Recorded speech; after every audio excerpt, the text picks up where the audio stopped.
سیدنا ابی بکر جو ہیں، یاد رکھیں ان کا نام عبداللہ ہے، اور آپ کی کنیت جو ہے وہ ابی بکر ہے، اور آپ کا لقب جو ہے وہ صدیق بھی ہے اور عتیق بھی ہے۔ آپ کے والد جو ہیں ان کا نام عثمان ہے، اور ان کی کنیت ابی قحافہ ہے، اور آپ کی والدہ جو ہیں وہ سلمہ ام الخیر ہیں۔ قبیلہ بنو تیم سے آپ کا تعلق ہے، اور 8ویں پشت میں وہ مل جاتے ہیں حضور پاک صلی اللہ علیہ وسلم سے، رضی اللہ تعالی عنہ وارضاہ۔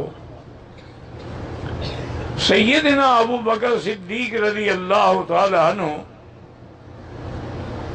ابتدائی سے اللہ تبارک و تعالی کے راستے میں خرچ کرنے والے تھے، اس لیے علماء نے لکھا ہے کہ کان جوادن تقیًا نقیًا انہ ينفق الاموال فی سبیل اللہ۔ سیدنا ابی بکر گورے اور سفید رنگ کے آدمی تھے، چھریرا بدن تھا، بڑے خوبصورت تھے، اور آپ داڑھی مبارک پہ ہمیشہ مہندی کا خطاب لگاتے تھے۔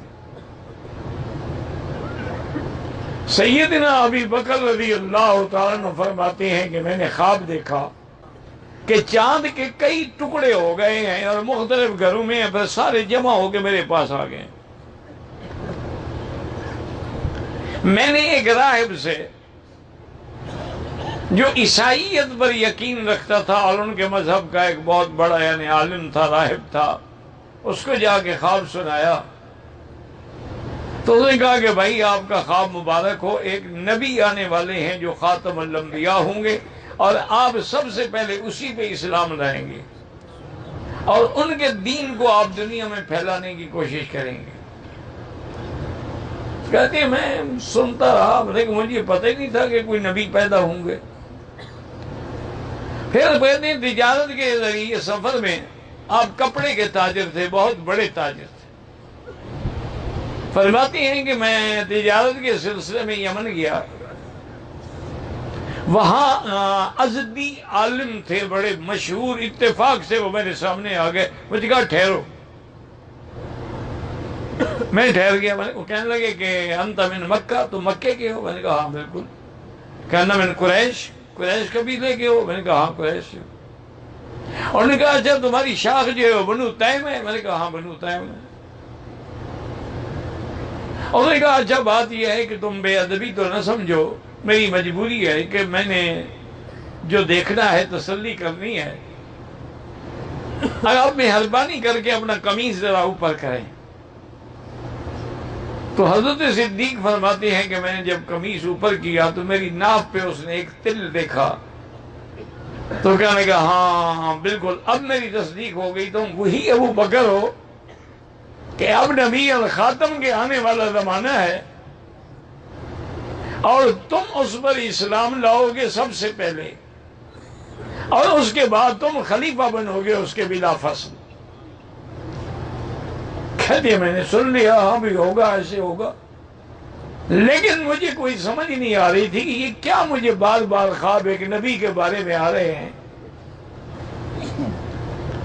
اور حضرت ابی بکر رضی اللہ تعالی عنہ نے زمانہ جاہلیت میں، حالانکہ اس وقت سرزمین عرب میں شراب اور شباب اور کباب اور زنا یہ تو فخر سمجھا جاتا تھا، یعنی لوگ مقابلہ کرتے تھے شراب پینے میں اور نعوذ باللہ زنا کرنے میں۔ لیکن ابو بکر جیسا خوبصورت آدمی، لیکن جوانی میں کبھی آپ نے نہ شراب پی، نہ کبھی جوا کھیلا، نہ کبھی کسی گندی مجلس میں گئے۔ اسی زمانہ جاہلیت میں آپ نے کبھی آنکھ اٹھا کے کسی غیر محرم عورت کو نہیں دیکھا، ہمیشہ اپنی نظروں کو پاک رکھا، اپنے عمل کو بھی پاک رکھا۔ اور اسی طرح یہ تاریخ کی مستند شہادت ہے کہ لم یسجد صنما قط، ابو بکر نے کبھی بت کو سجدہ نہیں کیا، یعنی زمانے جاہلیت میں، اسلام لانے سے قبل۔ اور آپ کے والد جو تھے ابی قحافہ، نام ان کا عثمان تھا، کنیت ابی قحافہ تھی، تو وہ بڑے بت پرست تھے۔ تو ایک دن ابو بکر کہتے ہیں کہ مجھے ابا پکڑ کے لے گئے اپنے اس خاص کمرے میں جہاں انہوں نے اپنا خدا رکھا ہوا تھا، اور جا کے اس کی عبادت کرتے تھے، چڑھاوے چڑھاتے تھے، اس پہ پھولوں کے ہار ڈالتے تھے، خوشبو لگاتے تھے، پھر باہر نکل کر بڑی بڑی خیراتیں کرتے تھے۔ مجھے لے گئے اور مجھے مجبور کیا کہ ابو بکر چلو میرے کہنے پر تو ایک دفعہ میرے خدا کے آگے تو جھک کے دیکھو اور مانگ کے دیکھو۔ میں نے کہا اچھا اباجان ٹھیک ہے آپ جائیں، میں بھی چاہتا ہوں کہ آج تنہائی میں آپ کے خدا سے باتیں کروں۔ حضرت ابی قحافہ جب چلے گئے، حضرت ابو بکر فرماتے ہیں میں نے دروازہ کھول کے دیکھا، تسلی کی کہ وہ چلے گئے گھر۔ میں آیا اور میں نے اس بت سے کہا دیکھو بات سنو، مجھے پیاس بھی لگی ہے، بھوک بھی لگی ہے، تم خدا ہو تو مجھے کھانا کھلاؤ۔ فرماتے ہیں بھلا بت نے کسی کو کیا کھانا کھلانا ہے، یا اس نے کیا میری بات سننی ہے، یا کیا جواب دینا ہے؟ یہ تو جب اللہ ناراض ہوتا ہے تو عقل میں پردے پڑ جاتے ہیں کہ بندے اپنے ہاتھ سے دیوتا بناتے ہیں، اپنے ہاتھ سے بت بناتے ہیں، پھر اسی کو سجدہ کرتے ہیں، وہ بھگوان بن جاتا ہے۔ حضرت صدیق فرماتے ہیں کہ میں کمرے سے باہر نکلا، میں نے ایک اچھا خاصا بڑا وزنی پتھر ڈھونڈا، لے آیا اور اس کے سر پہ کھڑا ہوا۔ میں نے کہا دیکھو بات سنو، تم اگر خدا ہو تو اپنے آپ کی تو حفاظت کرو نا، کم از کم چلو بندوں کی حفاظت نہ کرو۔ میں نے پتھر مارا اور اس کو ریزہ کر دیا، سنت ابراہیم تازہ کر دی، فجعلناہم جذاذا الا کبیرا۔ اور اس کے بعد میں دروازہ بند کر کے اس کمرے سے چلا گیا، چھپ گیا کہ والد ناراض ہوں گے۔ والد بڑے خوش کافی دیر کے بعد آئے کہ آج تو ابو بکر نے کمال کر دیا، میرے بھگوان کا اثر ہے کہ ابو بکر کو اس نے اپنی محبت میں گرفتار کر لیا ہے کہ ابھی تک وہ کمرے سے نہیں نکلے۔ جب آئے کمرہ کھولا دیکھا تو خدا تو ٹوٹا پھوٹا پڑا ہے۔ یعنی آدمی ایمان سے کہیں خدا کے حرم میں بیٹھے ہو، مسجد الحرام میں بیٹھے ہو، مولوی مکی مدنی کی بات کو چھوڑو، کیا تمہیں اللہ نے عقل نہیں دیا ہے کہ جو ٹوٹ پھوٹ جائیں وہ بھی حاجت روا اور مشکل کشا ہوتے؟ ابو قحافہ نے جب دیکھا کہ خدا تو ٹوٹا پھوٹا پڑا ہے، اور غصے میں بھرے ہوئے گھر آئے اور پوچھا ان کی والدہ سے کہ این ابی بکر، ابی بکر کہاں ہے؟ انہوں نے کہا بات کیا ہے ابو کو اتنا غصہ کیوں؟ انہوں نے کہا کمال غصے کا، میرے خدا کو توڑ دیا۔ اب بندہ خدا کو توڑ دے، اب بھی عقل نہیں آئی کہ یہ خدا نہیں ہو سکتا جن کو بندہ توڑ دے۔ تو پتا ہے کہ ابو بکر کی اماں نے کیا کہا؟ انہوں نے کہا کہ ابی قحافہ میری بات سنو، ابو بکر سے کوئی بات نہ کہنا، نہ غصہ کرنا، نہ ناراض ہونا۔ ابو بکر میرے پیٹ میں تھا، میں حاملہ تھی 8 مہینے کی، تو میں مکے کی فلاں وادی سے گزر رہی تھی کہ آواز آئی کہ یا امۃ اللہ بالتحقیق ابشری بالولد العتیق لقبه فی السماء صدیق وَهُوَ لِلنَّبِيِّ صَاحِبٌ وَرَفِيقٌ۔ نے کہا میں نے آواز سنی کہ اے اللہ کی بندی، یہ پکی بات ہے کہ تیرے پیٹ میں جو بچہ ہے اس کا لقب آسمانوں میں صدیق ہے، اور ایک نبی آئیں گے، یہ ان کا ساتھی ہوگا، ان کا رفیق ہوگا، ان کا دوست ہوگا۔ تو آپ کی والدہ نے کہا ابی قحافہ ان لابنی ھذا لشان، میرا یہ بیٹا شان والا بیٹا ہے، اس کو کبھی کوئی بات نہ کہنا۔ ابو قحافہ بھی ٹھنڈے ہو گئے کہ اچھا یہ آواز تم نے سنی؟ اس نے کہا ہاں بالکل یہ سنی۔ سیدنا ابی بکر میرے آقا کی سنیں، آقا فرماتی ہیں کہ میں نے جس پر بھی اسلام پیش کیا، لوگوں نے سوال کیے، جواب کیے، کوئی مطمئن ہوئے، کوئی مطمئن نہ ہوئے، الا ابا بکر۔ جب میں نے آپ کو اسلام کی دعوت دی تو بغیر کسی سوال کے کہا کہ اشہد ان لا الہ الا اللہ واشہد ان محمدا عبدہ ورسولہ۔ بغیر کسی تردد کے کلمہ پڑھ لیا۔ اور اول من خطب فی الاسلام ابی بکر، اسلام لانے کے بعد سب سے پہلے دین کی دعوت دینے والا ابی بکر ہے۔ اللہ کے کعبے میں کھڑے ہو کے قریش کو توحید کی دعوت دی۔ انہوں نے اتنا مارا کہ حضرت ابو بکر بے ہوش ہو کے گر گئے۔ آپ کے قبیلے والے کپڑے میں ڈال کے اٹھا کے گھر لے گئے۔ سارا دن بے ہوش رہے۔ شام کو ہوش آیا، آنکھیں کھولی، ماں بیٹھی ہے، باپ بیٹھا ہے، قبیلہ بیٹھا ہوا ہے، سب پریشان ہیں اور پوچھ رہے ہیں ابو بکر کیا حال ہے؟ اس نے کہا میرے حال کو چھوڑو، یہ بتاؤ کیف حبیبی رسول اللہ، اے تو صلی اللہ علیہ وسلم۔ انہوں نے کہا مجھے چھوڑو، مجھے یہ بتاؤ کہ میرے حبیب کا کیا حال ہے؟ ماں نے بھی کہا بیٹا اسی کی وجہ سے تو تمہیں یہ مار پڑی ہے، اس کو چھوڑ دو، اب تم کچھ کھا لو پی لو۔ اس نے کہا واللہ لا اشرب ولا آکل حتی ارا وجہ حبیبی رسول اللہ۔ کہنے کہ خدا کی قسم ہے نہ میں کھاؤں گا نہ پیوں گا جب تک کہ میں چہرہ نہ دیکھوں حضرت محمد مصطفیٰ صلی اللہ علیہ وسلم کا۔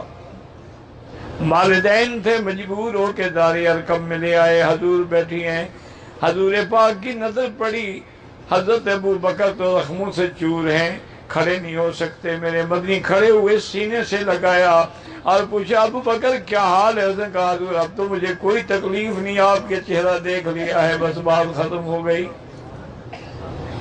سیدنا ابی بکر رضی اللہ تعالی عنہ وہ پہلے یعنی صحابی ہیں جنہوں نے کئی غلام خرید کر کے آزاد کیے۔ حضرت بلال رضی اللہ عنہ جب امیہ ان پہ ظلم و ستم کے پہاڑ توڑ رہا تھا، حضرت بلال کو سرخ انگارے جیسے پتھروں پہ لٹایا ہوا تھا اور اس کے غلام جو تھے وہ کوڑے برسا رہے تھے، لیکن اس وقت بھی بلال احد احد احد کے نعرے لگا رہا تھا۔ یہ ہے نا توحید، مار کھاؤ اور جمے رہو۔ تو سیدنا ابو بکر صدیق سے ظلم برداشت نہ ہوا اور کہا امیہ بات سنو، تمہیں اگر یہ غلام اتنا ناپسند ہے تو مارنے کی کیا ضرورت ہے، اس کو بیچ دو۔ انہوں نے کہا خریدو گے؟ اس نے کہا خریدو، بتاؤ کیا پیسے لوگے؟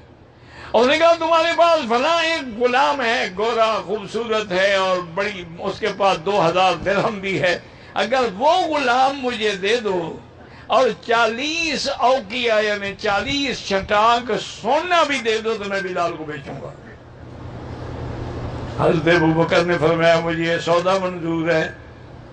گھر جا کے اس غلام کو لے آئے، وہ غلام بھی کافر تھا، اس کو امیہ کے سپرد کیا، 40 اوقیہ سونا بھی لیا اور حضرت بلال کو پکڑ کے اپنے ساتھ لے آئے۔ امیہ مسکرا رہا ہے، کہتے ہیں دیکھو ابو بکر تو بڑا تاجر تھا لیکن آج بڑے گھاٹے کا سودا کیا، دیکھو ایک کالے غلام کو لے کے جا رہا ہے۔ حضرت ابو بکر نے سن لیا، انہوں نے فرمایا امیہ سنو، یہ کالا غلام نہیں ہے، یہ تو اتنے بڑے مقام کا آدمی ہے کہ شہنشاہیتیں اس پہ قربان۔ حضرت بلال رضی اللہ تعالیٰ عنہ کو آپ نے خرید کر کے آزاد کر دیا اور پھر حضرت محمد مدنی کی خدمت میں دے دیا۔ اور حضرت کا جو لقب ہے صدیق وہ کیسے ہوا؟ کیونکہ جب معراج کے بعد میرے مدنی واپس آئے، کافروں نے جھٹلایا، ابو جہل نے آ کے ابو بکر سے کہا کہ ما قال صاحبک، تیرے پاک دوست نبی نے کیا کہا ہے کہ میں آسمانوں پہ گیا تھا، تم یہ بات مانتے ہو؟ اس نے کہا کہ ابو جہل لمبی چوڑی بات نہ کرو، مجھے یہ کہو حضور نے فرمایا؟ انہوں نے کہا بالکل۔ انہوں نے کہا انا اصدق، میں تصدیق کرتا ہوں۔ انہوں نے کہا اللہ کے بندے تصدیق کرتے ہو کہ ایک رات میں آپ معراج پہ ہو کے واپس آ گئے؟ انہوں نے کہا میں جبریل کو آتا جاتا مانتا ہوں تو میرا مدنی تو اس سے افضل ہے کروڑ درجے۔ اگر جبریل آسمانوں پہ جا سکتا ہے تو میرا مدنی کیوں نہیں جا سکتا؟ اس لیے اللہ نے آپ کو صدیق کا لقب عطا فرمایا۔ والذی جاء بالصدق وصدق به اولئک هم المتقون۔ جاء بالصدق، جو سچ لایا، اس سے مراد کون ہے؟ محمد مصطفیٰ۔ وصدق به، اس سے مراد کون ہے؟ حضرت ابو بکر رضی اللہ تعالیٰ عنہ۔ تو اللہ نے قرآن میں آپ کو یہ لقب عطا فرمایا ہے۔ علماء نے بڑی ایک عجیب بات لکھی، انہوں نے کہا دنیا میں دو ہی تو راتیں ہیں، ایک ہجرت کی رات ہے، ایک معراج کی رات، لیکن دونوں میں فرق ہے۔ معراج کی رات جبریل حضور کے پاس آئے، ہجرت کی رات محمد مصطفیٰ ابو بکر کے پاس گئے۔ معراج کی رات جبریل نے سدرۃ المنتہا پہ ساتھ چھوڑ دیا، ابو بکر نے قبر تک بھی ساتھ نہیں چھوڑا۔ انہوں نے کہا دونوں راتوں میں موازنہ کریں کہ کس کا مقام زیادہ بلند ہے۔